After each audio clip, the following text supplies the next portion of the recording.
दार्शनिक George Orwell कहते हैं, किसी भी समाज को नष्ट करने का सबसे प्रभावी तरीका उनके इतिहास की अपनी समझ को नकारना और मिटा देना है।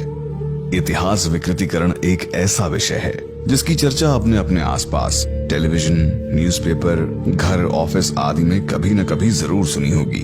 इतिहास विकृतीकरण के लिए मुख्यतः दो तरीकों का इस्तेमाल किया जाता है। अपनी व्यक्तिगत अवधारणा या मत को अलोकतांत्रिक तरीके से बिना प्रमाण के तथ्य के रूप में प्रचारित करना। दूसरा, तथ्यों को छिपाते हुए झूठ का सुनियोजित प्रचार करना। क्षत्रिय इतिहास का विकृतीकरण वास्तव में उत्तर व मध्य भारत के इतिहास का विकृतीकरण है, जिसे सांस्कृतिक आतंकवाद की संज्ञा दी जा सकती है, क्योंकि कुछ विशेष समूहों के निजी हितों के कारण भारतवर्ष के सैन्य एवं सांस्कृतिक इतिहास का राजनीतिकरण होने लगा है। आइए अब जानते हैं क्षत्रिय इतिहास विकृत क्यों किया जा रहा है। इन सांस्कृतिक आतंकवादियों का उद्देश्य क्या है? पहला, क्षत्रियों के खिलाफ सर्व समाज में पूर्वाग्रह और जातिगत वैमनस्य फैलाना। दूसरा, मनगढ़ंत अवधारणाएं लाकर न केवल क्षत्रियों को अपनी ही सामुदायिक पहचान से बेदखल करना, अपितु विभिन्न जातियों को क्षत्रियों के विरुद्ध लामबंद करना।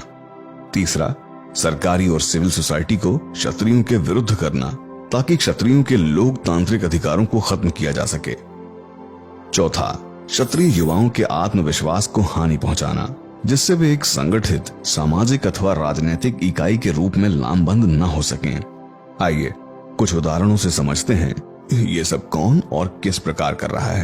द प्रिंट पर लिखने वाले दिलीप मंडल ट्विटर पर प्रसिद्ध हॉकी प्लेयर स्वर्गीय मेजर ध्यान सिंह बैस, जिन्हें हम ध्यानचंद के नाम से जानते हैं, उन्हें कोएरी कहकर संबोधित करता है, जबकि ध्यानचंद स्वयं अपनी आत्मकथा में खुद को राजपूत लिख गए। लेकिन मंडल की इस हरकत ने क्षत्रिय समुदाय और कोएरी समुदाय के मध्य व्यर्थ का बैर पैदा करने का काम कर दिया। इसी प्रकार आरएसएस द्वारा कई वर्षों से राणा पूंजा को भील प्रचारित करने का कुत्सित प्रयास किया जा रहा है। राणा पूंजा, जो कि मेवाड़ के पानरवा ठिकाने के सोलंकी राजपूत सिरदार थे, उन्हें भील कहकर प्रचारित करना भीलों एवं क्षत्रियों के बीच उत्पन्न व्यर्थ के मतभेद का कारण बन रहा है। इसी प्रकार मध्य प्रदेश में राजपूत रानी दुर्गावती चंदेल को गोंड प्रचारित करके राजपूत बनाम गोंड करने की पटकथा लिखी जा रही है। आरएसएस क्षत्रिय सम्राट मिहिर भोज को भी गुर्जर प्रचारित करती आई है, जिसके कारण तमाम तथ्य होने के बावजूद एक पूरी जाति वो बनने को प्रयासरत हो चुकी है जो वो कभी थी ही नहीं। तो कभी बागपत का बीजेपी सांसद सत्यपाल तोमर राजपूत राजा अनंगपाल को जाट बताकर तोमर राजपूतों पर तंज कसता है। ये सारे कृत्य जनमानस में आम क्षत्रियों के विरुद्ध द्वेष फैलाने की एक सुनियोजित राजनीतिक साजिश है, जिसका समर्थन कुछ भ्रष्ट इतिहासकार एवं पत्रकार भी बड़ी बेशर्मी से कर रहे हैं। उदाहरण के लिए द स्क्रॉल पर लिखने वाले मराठी ब्राह्मण गिरीश शहाणे, उनके कई लेख जहां वो क्षत्रियों को डिफीट स्पेशलिस्ट जैसी उपमाओं से संबोधित करता है। शहाणे के जातिवादी लेख को समर्थन मिला प्रख्यात इतिहासकार हरबंस मुखिया का। हरबंस मुखिया 2018 में बीबीसी को दिए अपने लेख में लिखते हैं कि अंग्रेजों के विरुद्ध संघर्ष में राजपूतों का कोई योगदान नहीं रहा, जबकि म्यूटिनी के समकालीन लेखकों को यदि हम कोट करें तो पाते हैं कि उत्तर भारत में 1857 की क्रांति के सूत्रधार राजपूत ही थे। 1858 में British officer colonel George B Malleson ने अपनी किताब the mutiny of the Bengal army में लिखा, प्रथम दृष्टि में मात्र सैन्य विद्रोह दिखने वाली इस क्रांति ने तेजी से अपना स्वरूप बदल लिया और ये एक राष्ट्रीय विद्रोह बन गया। बिहार के राजपूत गांवों में, यूपी के बनारस, आजमगढ़, गोरखपुर जिलों में, पूरे दोआब में, जिसमें इलाहाबाद, कानपुर, मेरठ और आगरा के संभाग शामिल हैं, रोहिलखंड और अवध के प्रांतों में हमारे शासन को हिला कर रख दिया और हमारे खिलाफ युद्ध की घोषणा कर दी।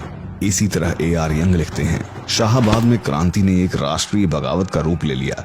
स्थानीय राजपूत जमींदारों के समर्थन में जिले की पूरी राजपूत आबादी खड़ी हो गई। W. स्लीमान भी लिखते हैं कि मैंने विश्व में कई देशों में कई युद्ध देखे, पर ऐसा कभी नहीं देखा जैसा युद्ध अवध के जमींदारों ने अंग्रेजी हुकूमत के खिलाफ लड़ा। स्पष्ट तथ्यों के उपलब्ध होने के बावजूद भी यदि कोई इतना बड़ा इतिहासकार विरोधाभासी बातें करे तो निसंदेह उसकी नीयत में ही खोट है। इसी लेख में प्रोफेसर साहब लिखते हैं कि आधुनिक भारत के निर्माण में राजपूतों का योगदान शून्य है। राजपूत राजाओं द्वारा बनवाए गए अस्पताल, रेल परिवहन, डैम, उच्च न्यायालय, सैन्य बल, भूदान में लाखों एकड़ जमीनें आदि जो आधुनिक भारत को उनसे विरासत में मिली। वीपी सिंह गहरवार द्वारा लागू ओबीसी आरक्षण जिससे हजारों जातियों को लाभ मिला। खेल, फौज, कृषि, शिक्षा, प्रशासन में आम क्षत्रियों का योगदान प्रोफेसर साहब के लिए एग्जिस्ट ही नहीं करता। अजीब विडंबना है। प्रोफेसर मुखिया राजपूतों के सांस्कृतिक, दार्शनिक, सैन्य योगदान को नकारते हुए लिखते हैं कि अगर हम इतिहास में राजपूतों की किसी तरह की भूमिका का मूल्यांकन करें तो मुगल शासन को स्थायी बनाने और फैलाने में राजपूतों की बड़ी भूमिका रही है। अकबर के जमाने से आखिर तक राजपूतों ने मुगलों के शासन को स्थिरता देने में अहम भूमिका अदा की। भाटियों द्वारा राजस्थान में स्थापित जैसलमेर से लेकर मोती सिंह कर्नाट द्वारा स्थापित मोतिहारी तक, जम्बाल राजपूतों के जम्मू से लेकर कलजुरी राजपूतों द्वारा स्थापित जबलपुर तक राजपूतों ने अनेकों कस्बे शहर बसाए। किंतु प्रोफेसर मुखिया इन्हें नहीं देख सकते। मुखिया जी को न खजुराहो, न चौसठ योगिनी, न बद्रीनाथ, न जंतर मंतर दिखाई देते हैं। न ही मुखिया जी को गोगादेव, रामापीर, नाथ संप्रदाय दिखता है और न उन्हें यशोवर्मन परमार, मेहर भोज प्रतिहार, दुर्गावती चंदेल, दुल्ला भट्टी, बंदा बहादुर मिन्हस, जोरावर सिंह कहलूरिया, जनरल सगत सिंह दिखते हैं। यही लॉबी क्षत्रिय समाज को दूसरे समाजों से कमतर दिखाने के लिए हमारे अस्तित्व को कुछ राजाओं और मुगलों के वैवाहिक संबंधों और मनसबदारी तक सिमटकर नैरेटिव करती है, मगर ये नहीं बताती कि उस काल में ब्राह्मण, क्षत्रिय, अन्य अभिजात जातियां मुगल प्रशासन में क्या कर रही थीं। ये इस बात को भी छिपाते हैं कि औरंगजेब के शासन में सर्वाधिक मनसबदारियां वीर मराठों की थीं, न कि राजपूतों की। ये इस बात पर भी पर्दा डालते हैं कि जाट, गुर्जर, अहीर, चौधरी कब्र कैसे बने। ये न केवल मराठों और डेक्कन सल्तनत के वैवाहिक संबंधों बल्कि जाटों और मुगलों के वैवाहिक संबंधों को भी छिपाते हैं। स्पष्टतः ये न केवल क्षत्रियों के योगदान को नकारते हैं बल्कि हमारे इतिहास को चेरी पिक करके हमारे समाज को सिंगल आउट कर सर्व समाज में हमारे विरुद्ध पूर्वाग्रह फैलाते हैं। इतिहासकारों की इस लॉबी के राजपूत महापुरुषों को लेकर अशोभनीय ट्वीट पढ़ें और सोचें कि क्या महाराजा रंजीत सिंह, शिवाजी, जीजाबाई, लचित बोरफुकान, महाराजा सूरजमल पर कोई इतिहासकार ऐसे आपत्तिजनक बयान दे सकता है। मूल्यांकन कीजिए, क्या ये आम क्षत्रियों को नीचा दिखाने एवं उनका मनोबल तोड़ने का सुनियोजित प्रयत्न नहीं है। आजकल यही वर्ग ये भी दुष्प्रचार करता है कि 12वीं सदी से पूर्व कोई राजपूत जाति नहीं थी और कुतर्क देता है कि राजपूत और क्षत्रिय भिन्न हैं।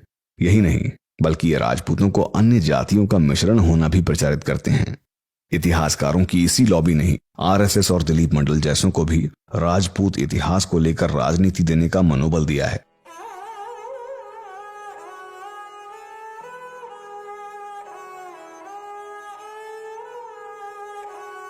इस लॉबी में हरबंस मुखिया के साथ अंबेडकर यूनिवर्सिटी की Tanuja Kothiyal, Indraprastha college of history की रुचिका शर्मा और मणिमुग्धा शर्मा जैसे लोग शामिल हैं। यही लॉबी तथ्यहीन किताबें लिखकर गलत व्याख्या करते हुए फिल्मों और मीडिया के जरिए दुष्प्रचार करती है और यहाँ तक जयपुर एवं लखनऊ लिटरेचर फेस्टिवल का भी सुनियोजित इस्तेमाल करती आई है।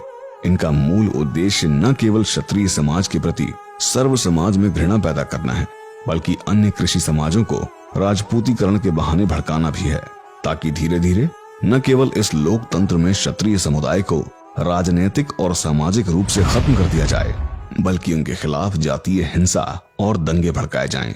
यदि अब भी आप अपने इतिहास एवं वर्तमान को क्षण क्षण विकृत होता देख मौन रहते हैं तो आपका भविष्य निश्चित तौर पर सुरक्षित नहीं है।